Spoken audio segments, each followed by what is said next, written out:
UP में आदमखोर भेड़ियों ने करीब 1.5 महीने से आतंक मचाया हुआ है, लेकिन अब जल्दी ही आदमखोर भेड़ियों के आतंक के खत्म होने की उम्मीद जगी, क्योंकि मुख्यमंत्री योगी आदित्यनाथ के शूट एट साइट ऑर्डर के बाद शार्प शूटर्स की टीम ने मोर्चा संभाल लिया है।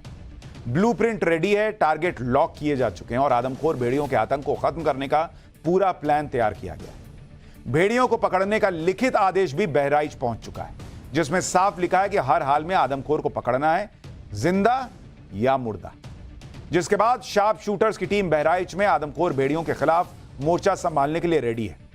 बताया जा रहा है कि आज रात आदमखोर भेड़ियों को पकड़ने की आखिरी कोशिश होगी, जिसके लिए जगह जगह पिंजड़े और जाल लगाए जा चुके हैं। आज पाठशाला में ऑपरेशन भेड़िया की एक एक डिटेल आपको बताता हूं, साथ ही यह भी बताऊंगा कि कहां आदमखोर भेड़ियों से निपटने के लिए सेना बुलानी पड़ गई थी। लेकिन पहले यह देखिए कि अगर इस बार आदमखोर भेड़िए पिंजड़े में नहीं फंसे तो कैसे उनका बैड लक शुरू हो जाएगा, क्योंकि बहराइच में घूम रहे इन आदमखोर भेड़ियों का आतंक खत्म करने के लिए 9 शार्प शूटर्स की टीम बनाई गई है। इस टीम में 6 शार्प शूटर वन विभाग के हैं, जबकि फायरिंग का अच्छा अनुभव रखने वाले यूपी पुलिस के 3 शूटर्स को भी टीम में जगह दी गई। आदमखोर भेड़ियों की घेराबंदी के लिए इनके आतंक वाले पूरे इलाके को 3 जोन में बांट दिया गया है। वन विभाग के अधिकारियों ने बताया कि अलग अलग जोन के लिए 3-3 शार्प शूटर्स की स्पेशल टीम बनाई गई है। इसके अलावा आदमखोर भेड़ियों की सटीक लोकेशन का पता चलने पर एक्शन टीम के लिए एक रिजर्व के तौर पर भी टीम रखी गई है। वन विभाग के अधिकारियों ने बताया है कि आदमखोर भेड़ियों को पकड़ना है या गोली मारनी है, यह क्लियर है। इसका फैसला सिचुएशन के मुताबिक उसी वक्त लिया जाएगा जब भेड़िए की घेराबंदी हो जाएगी। और यह कहावत आपने जरूर सुनी होगी कि जब गीदड़ की मौत आती है तो वो शहर की तरफ भागता है। वैसे अब बहराइच को लेकर लोग कहने लगे हैं कि आदमखोर भेड़िए की मौत आएगी तो वो गांव की तरफ भागेगा। यानी जो आदमखोर भेड़िए अब तक शिकार बनाकर लोगों को टारगेट कर रहे थे, अब वो खुद टारगेट बनने जा रहे हैं। इसके लिए शार्प शूटर्स घातक हथियारों से लैस होकर मोर्चा संभाल चुके हैं। आदमखोर भेड़ियों के आतंक को खत्म करने के लिए शूटर्स की टीम के पास कौन कौन से हथियार हैं वो भी सुनिए। पहला हथियार तो ट्रैंकुलाइजर गन है कि भैया बेहोश करो, अगर पकड़ में आ गया तो ठीक है, नहीं आया भागने लगा तो दूसरा हथियार है 312 बोर की डबल बैरल गन। तीसरा हथियार है 12 बोर की पंप एक्शन गन। चौथा हथियार है 5.56 mm की एक्स कैलिबर राइफल। पांचवा हथियार है सिंगल बैरल गन। छठा हथियार SLR यानी सेल्फ लोडिंग राइफल। इन हथियारों की मदद से बहराइच में घूम रहे आदमखोरों को कैसे निशाना बनाया जाएगा, यह जानने के लिए ग्राउंड जीरो पर मौजूद हमारे सहयोगी की एक एक्सपर्ट शिकारी से बात आप सुनिए। आपको समझ में आएगा कि कैसे इनको शूट किया जाएगा, कैसे इनको मारा जाएगा, पकड़ा जाएगा। कि भेड़िया कोई इतना बहुत हैवी शेर जैसा जानवर नहीं है कि उसको बहुत बड़े बोर की जरूरत है। कुछ टेक्निकलिटी की जरूरत है इसको, कुछ टेक्निकलिटी होनी चाहिए। कहाँ आप मार रहे हैं, ठीक है। आपका बंद हो गया, बंद जिसको ये कहते हैं, जैसे ये ऐसे 4 पैर पे खड़े होते हैं, आप यहाँ मार सकते हैं जी। आप हेड शॉट ले सकते हैं। अवॉइड करें बैक शॉट, क्योंकि बैक शॉट में वो घायल हो सकता है, चोटिल हो सकता है, लेकिन मरेगा नहीं। थोड़ा समय लग सकता है। बैक शॉट भी अच्छा लगा तो 2-4 दिन बाद मरेगा, तुरंत नहीं मरेगा। और ये सारे शिकारी जानते हैं, इसमें कोई बहुत बड़ा रॉकेट साइंस नहीं है। बात बिल्कुल नहीं है। एक तरफ योगी के शार्प शूटर बहराइच में आदमखोरों के खिलाफ मोर्चा संभालने को तैयार है, दूसरी तरफ आज सीएम योगी के निर्देश पर वन मंत्री खुद बहराइच पहुंचे। उन्होंने वन विभाग, प्रशासन और पुलिस के अधिकारियों के साथ बैठक की।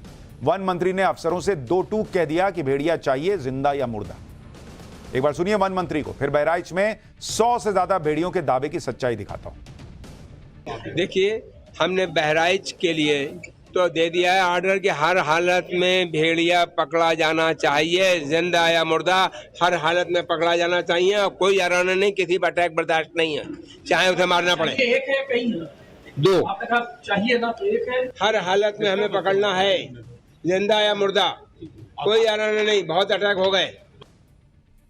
अब यह समझना भी जरूरी है कि आखिर बहराइच में आदमखोर भेड़ियों के खात्मा जो है वो क्यों बहुत जरूरी है। दरअसल अब ये भेड़िए और ज्यादा खूंखार हो चुके हैं। पिछले कुछ दिनों में इनके हमले बढ़ गए। भेड़ियों की दहशत ऐसी है कि इलाके की 80,000 से ज्यादा की आबादी अपने घरों में कैद है। आदमखोर भेड़िए ड्रोन कैमरों और सर्च ऑपरेशन में टीम को चकमा देकर शिकार कर रहे हैं। बच्चों को उठाकर जंगल की तरफ ले जा रहे हैं। खौफ के साथ साथ भेड़ियों को लेकर अफवाहें भी फैलने लगी हैं। इलाके में सिर्फ 2 नहीं बल्कि 100 से ज्यादा भेड़िए होने के दावे किए जा रहे हैं।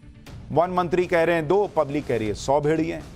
हालांकि आज वन विभाग ने 100 से ज्यादा भेड़ियों की थ्योरी को सिरे से खारिज कर दिया। वन विभाग के अधिकारियों ने गांव वालों के कंफ्यूजन को इस तरह के दावों की वजह बताया। आप भी वन निगम के एमडी को सुनिए, फिर गांव वालों के कंफ्यूजन की वजह भी बताता।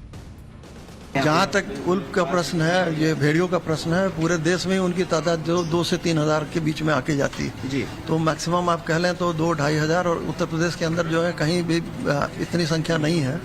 100 की संख्या पूरे उत्तर प्रदेश में हो तो बड़ी बात है। तो अक्सर क्या होता है कि लोग कंफ्यूज करते हैं उनको, उल्फ को जैकाल या सियार जिसको बोलते हैं जी, उनसे कंफ्यूज कर जाते हैं, क्योंकि यहाँ पे भी खा के वो भी हिस्पुस टाइप के दिखते हैं। तो उससे दूसरे जो है कुछ जो शिकारी कुत्ते होते हैं जो स्ट्रे डॉग्स हैं जी, उनसे भी कंफ्यूज करते हैं। बहराइच के लोग भेड़ियों की संख्या को लेकर इसलिए भी कंफ्यूज हैं क्योंकि भेड़िए को दूर से देखने पर यह कुत्ते या सियार जैसा ही नजर आता है, लेकिन इनकी पहचान कुछ खास बातों से की जा सकती है। जैसे भेड़िए की लंबाई पूंछ समेत 6 फीट तक हो सकती है, जबकि सियार और कुत्ते की पूंछ समेत लंबाई आमतौर पर 3 या 4 फीट के से ज्यादा नहीं होती। भेड़ियों के जबड़े यानी मुंह के आगे निकला हुआ हिस्सा सियार और कुत्तों से ज्यादा बड़ा होता है। सियार और कुत्तों की तुलना में भेड़िए के कान छोटे और अधिक गोल होते हैं। इन दिनों आदमखोर भेड़ियों ने जिस तरह बहराइच में आतंक मचाया हुआ है, उसने 74 साल पुरानी उस दहशत की यादें भी ताजा कर दी हैं जब लखनऊ में आदमखोर भेड़ियों ने आतंक मचाया था। दहशत ऐसी थी कि उस वक्त भेड़ियों के आतंक को खत्म करने के लिए सेना की मदद लेनी पड़ गई। अलग अलग रिपोर्ट्स के मुताबिक बात सितंबर 1950 की है, जब लखनऊ में भेड़ियों ने एक ही रात में अलग अलग हमलों में 3 लोगों को मार दिया था, जिसके बाद उस वक्त की यूपी सरकार ने पीएसी की पूरी बटालियन के साथ बड़ी संख्या में पुलिस के जवानों को भेड़ियों से निपटने के लिए उतारा। आदमखोर भेड़ियों का खौफ इतना बढ़ चुका था कि उन्हें मारने के लिए 400 शिकारी लगाने पड़े थे। उस पर भी जब भेड़ियों के हमले नहीं रुके तो सेना की मदद ली गई। 25 दिन तक चले ऑपरेशन के बाद 4 आदमखोर भेड़ियों को मार गिराया गया था। यानी ऐसा पहले भी हो चुका है, सेना तक की मदद लेनी पड़ी है, लेकिन इस बार माना जा रहा है, उम्मीद जताई जा रही है कि शार्प शूटर काम कर देंगे और भेड़ियों का आतंक खत्म हो।